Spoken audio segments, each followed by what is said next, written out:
Okay, I think we're live. No, it's been a while. It's been a long time since I've live streamed, but life's been busy, so what can you do? Wait for the earliest opportune time to go live, I guess. Anyway, I figured I'd jump on for a little bit just talk about Elon's full acquisition. Oh, hey, Irene. Acquisition and absorption of Twitter and the concomitant freak out by journos and everyone who's sustained by artificial artificially created social interactions with strangers. Someone made this point on Twitter the other day after this happened, after the process was complete and Musk had let go all of the Twitter censors, the chief basically replaced the leadership team that Jack Dorsey had installed. And they made they made the point, what does it demonstrate that the media class is so it's almost like an existential threat to them. The fact that someone who won't restrict speech is in charge of their favorite social media tool. It should give you an insight into how the media operates, how their hive mind works. The fact that they're outraged and disconsolate over Elon Musk taking over at Twitter, perhaps making some minimal changes that might facilitate the free exchange of ideas. And as far as I can, and a couple of people have remarked upon this, that there hasn't been that much dramatic change as far as I can tell. I know it's only been a day, so I'm not sure how much you can expect other than Argowal and the other Indian American woman. I forget what her name is. The one who was on the Timcast, who was basically justifying banning inconvenient information. Uh, Beyond their dismissal, I'm not sure how much you can expect within a day. Musketeer. It's Hightower time. That's actually not a bad idea. The Musketeer. It's kind of. It has like it's sort of goofy. It has this boomerish quality, but I could see that working. It'd be actually be kind of cute. That would be fun if he completely changed the name, but to something fun and memorable, not like Mark Zuckerberg, who changed the name of his corporation to Meta and proceeded to watch his alternate reality collapse. That's also something I guess to be to be cheerful about, the fact that the metaverse has completely imploded and he's spending billions of dollars just propping up this ridiculous inferior version of Second Life. Yeah. Hey, GW. Yeah, that was kind of. I mean, that is a small victory in itself, I suppose. The fact that these people are gone and they're not returning. Now, there was a Twitter thread that uh, showed Argwal his new job. Basically, he updated his CV. Someone suggested that he's going to move to Hyderabad in India and take over this company or be responsible for a large portion of the company's functions. And yeah, these people, they're enormously wealthy or wealthier than they were previously. With the transition, they got a huge buyout, and someone suggested that they were going to start their own competing social media company, and that with all of the snowflakes who've been dismissed by Zuckerberg, with all this quote unquote talent, they're going to have a brand new startup, and it's going to challenge Musk in the same way that Tesla was challenged, but it'll be much more quicker. Um, oh yeah, John Meacham. Yeah, it's funny. The Bush biography wasn't that terrible. I mean, it was very. It was kind of a reflection of the mainstream consensus view of politics that you get from people who write for Newsweek and Time magazine. So there was nothing really innovative about it, but actually was kind of interesting to learn the backstory to his to the rise of the Bush dynasty. Le- they are left wing for the most part. I mean, most of the famous ones, at least, like Douglas Brinkley, Meacham, Ron Chernow, who wrote this hagiography of Alexander Hamilton, which the musical by Lin Manuel Miranda was based upon, loosely based upon. Like all of these, Doris Kearns Goodwin, Michael Beschloss, all of the most prominent historians are left wing. They range from center left to far left progressive. People like Eric Foner, all the way to complete, like Marxist uh, gibberish. But that's pretty much the norm, I think. And I think you can. This is one of the things when reading modern historians, and by that I mean historians like post war historians, is kind of depressing because they see their job less as chronicling history than shaping the narrative of history with and infusing it with their own dogma, whatever that may be. Not that there weren't very opinionated and partisan historians in the past, like Charles Beard is a perfect example. He had a definite slant to his history, but it was still history. He was still interested in the investigative process, unearthing what was there, even though he had a decided point of view. Like there have always been historians with a perspective, and you can see this even like going back to Josephus in his preface to one of his most famous works, uh the wars, I think it's the Wars of the Jews, or no, the Jewish War.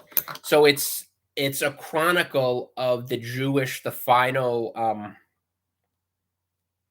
uh Jewish rebellion. Well, not the final, but the the rebellion, the Jewish rebellion against the Roman Empire, and the destruction of the Second Temple, the um the zealots and the revolutionaries that tried to eject Roman authority over Israel. And he, like, in the preface, he admits that he has his own feelings, obviously, like he's a Jew. He was a Jew who was part of this resistance, and he saw the destruction of his country, his temple, and it obviously colors his perspective. But uh, that doesn't mean he's simply regurgitating talking points. It's not like the historians today.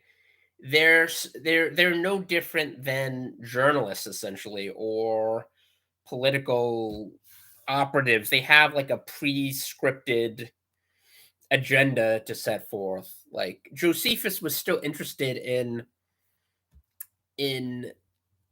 telling the truth, even if it might have been, even if that might have been colored by um his own thoughts and experiences and his own perspective, his own history. Um Jackson Snyder, brother Jackson. Yeah, I might have to check that out. I haven't really begun reading the book yet, but I've heard or read excerpts from it before, and it really is fascinating to read when you think of how im- how epochal this event was, or these events, how defining they were in terms of the nation of Israel, uh, just history, like how history and the prophetic implications that um of these events, like there's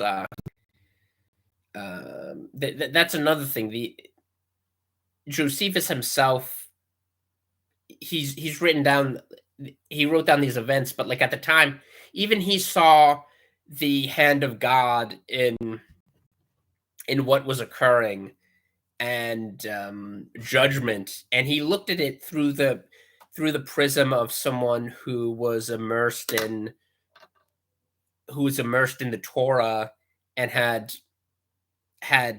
um, had been exposed to past judgments. He sort of looked at it, and that was one of the reasons he was used as sort of an interlocutor to try to to um, talk to the rebels in some sense, and try to convince them to lay down their arms.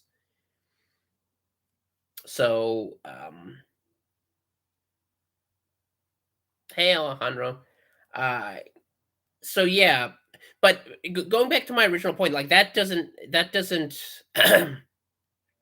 he obviously, like him, um, Thucydides, who wrote the history of the Peloponnesian War, all of, like, going back to ancient times up through their historians have always had it. It's impossible to completely divorce your feelings and your experiences from what you're writing, especially if you're from that culture that you're writing about. But I think the difference is that historians don't understand that, and I think identitarianism is a problem here, because a lot of historians now, they see themselves solely through whatever identity they they inhabit. So if you're a Jewish historian, you have to look at things through the perspective of a Jew. If you're a black historian, you have to look at things through the prism of your blackness. And the perfect illustration of this is the 1619 project, which is basically a caricature of historiography. Um, and you didn't see this, like I said. up and like in the past, historians did not look at their job that way as to present history according to their own their own excuse me um to present history through their own biases or a good example of this is Shelby Foote, the historian, the famous Southern historian, and I'm reading it now, but he wrote that iconic Civil War trilogy, the 3 volumes, all huge. I think combined, it probably adds up to over 4,000 pages, somewhere between 3,500 and 4,000 pages long. Basically, 3 volumes that chronicle the history of the Civil War from the first well, not even the first Fort Sumter, the firing on Fort Sumter, all the way up until the surrender of Robert E. Lee in 1865 at Appomattox Courthouse. So it's this amazing history of the Civil War, and and Shelby Foote was born in Alabama. He lived in Tennessee, but he didn't tackle this project of chronicling the bloodiest conflict in American history. He didn't come at this project from the perspective of I'm a Southern man. he didn't he didn't look at it like he didn't look at it as an attempt to broadcast his own uh his own history or his own family history. Now you get the Southern or Confederate perspective, just as you get the Union perspective, because it's a history and it's an expansive sort of in one sense a panoramic view of the Civil War, but also granular. Like you have the most minute details of battles, and a lot of it is a military history. So it's kind of like reading John Keegan, his histories of various wars.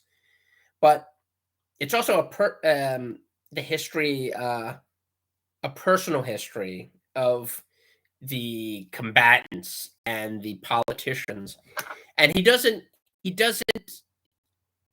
um, he doesn't uh, gloss over things that might put his um, put certain individuals in an unfavorable light because they belong to the Confederacy. Like people look at him as some sort of, I mean, because because the discipline is so woke now, people will look at him as some sort of like this old white man from Alabama. Just like, why do we need to listen? Why do we need to re- read what he what he wrote? But he was a great example of a historian, a real historian, not just like a partisan, uh, not just like a partisan pundit who's masquerading as a historian.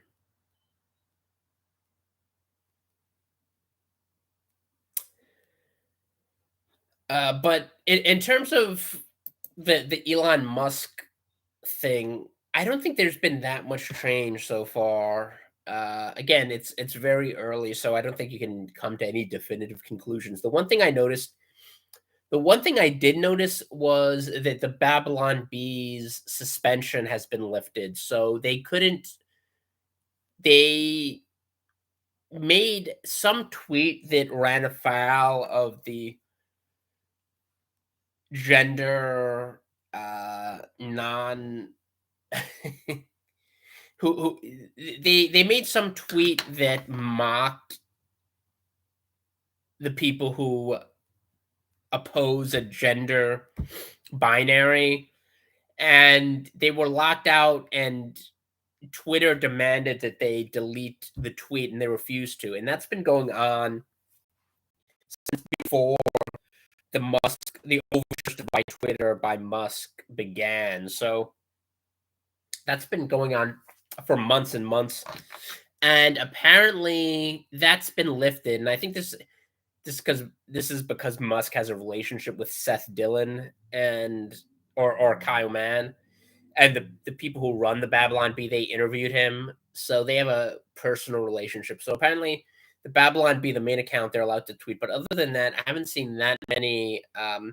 There's a bunch of tweets mocking mocking this ideology, like you know people who are writing who are tweeting biological men are not women, and uh, you can't become the opposite sex, and just tweeting that out prolifically now. So I mean that I think that might be one of the things that changes this idea of banning anyone who doesn't subscribe to the weird uh post post scientific or anti scientific notion that you can change your gender. Yeah, also known as men. So yeah, that might change. Like I'm sure that will ease up. I don't know about Trump or Alex Jones or whether any of the banned accounts. Although he has said that he's going to relook at that, the idea of banning someone permanently, which to me is an absurd idea, of banning a Twitter account in perpetuity because the account offends some sensibility that might have just come about a few months ago. Like this idea, the whole concept of trans people is something that uh, is relatively new, at least insofar as it's imposed on the general population. Like uh there were I mean there were always people who wanted to abolish things like gender roles, and there were people, even there was even a Roman emperor, Elagabalus, I think, who would walk around dressed as a woman supposedly. And again, I think these I'm not sure how accurate these are, because these are based on histories from people that were uh not that friendly to them, but there were always people who wanted to do these things, but it was never expected that the general population, would just accede to this and agree that men can become women and vice versa.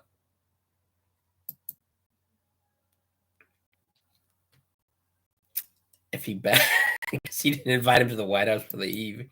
Oh, that's interesting. Was it about electric cars? I know there was one of these dumb White House summits. That's interesting. I didn't know about that. That would be funny if he does ban Joe Biden. It would also be kind of hilarious. Um,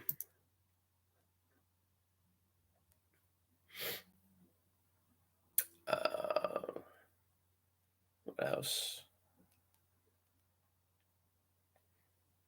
I would actually that. Oh, thanks, GW. Yeah, that would be interesting. I would be interested in watching those videos. I've done some biblical looking at parts of the Bible. Uh, Not systematically, not like a series of things, but I've done certain videos where I've about that. Um,